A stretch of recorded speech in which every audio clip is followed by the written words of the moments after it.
What's the biggest rivalry game that you played in at any level, but in college to this point as well? I mean, it's gonna have to go back to high school for me because JMU, with my first year being SES there, and we bumped up to FBS, different conferences, and I never had like a really set game. So I have to go back to high school, my senior year, I would assume. So it's been a while since being a game like that, something with a meaning like that. How much are you looking forward to it for that reason, since you haven't had a game like this? A lot. It's fun. Look forward to something, gives you another reason to play. So I'm really excited. What do you do to get ready for those big games?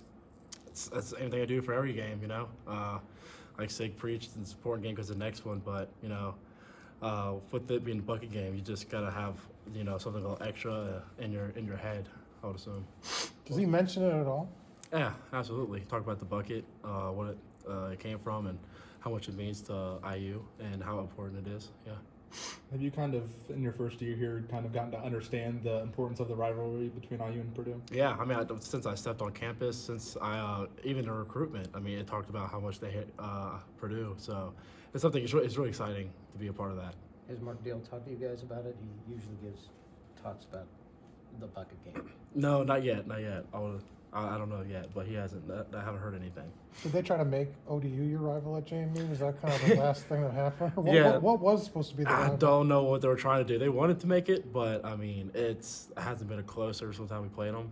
Yeah. And there's no excitement behind it, and a lot of people didn't know about it. So I don't know what they're trying to do. I guess they're trying to because there's an in-state Right. thing. Because But they called it, I think, the Royal the Rivalry. Royal, yeah, I know, and not much happened with Did it. not catch on. Was Yeah. App State then maybe like the biggest rival you guys I would had? say that's probably because how close, how the build up to the game, how our games played out. My sophomore year, we had to come back. My junior year, last year, the overtime, it turned into an overtime. So there's just a lot of excitement around it. So I guess that's the Closest thing you had closest in thing we college. had. Yeah.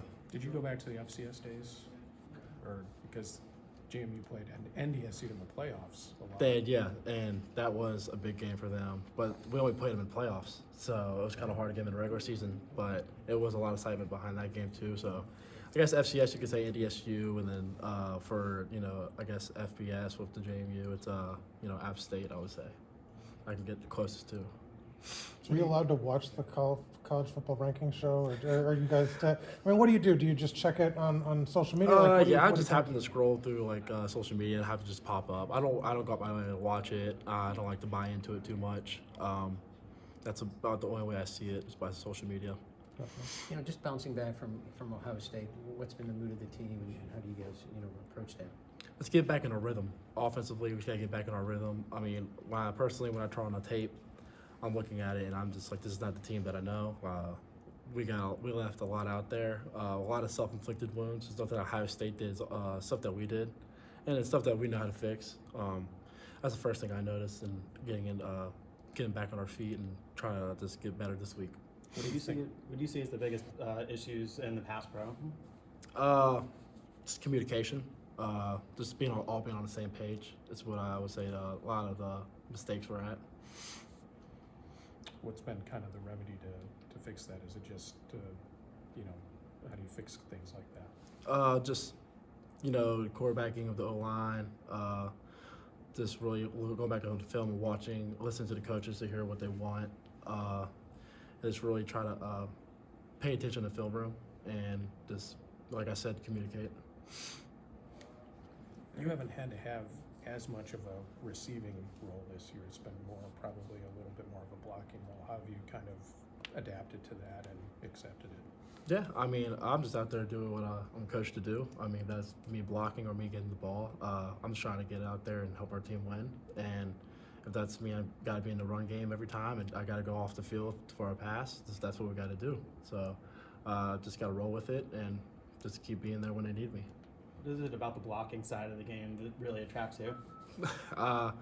It's just, sometimes it's just a good feeling to see a spring and touchdown, see them run, and that you got the block to help that. So it's just a feeling thing, and it's kind of fun, to be honest. I don't know how to explain it.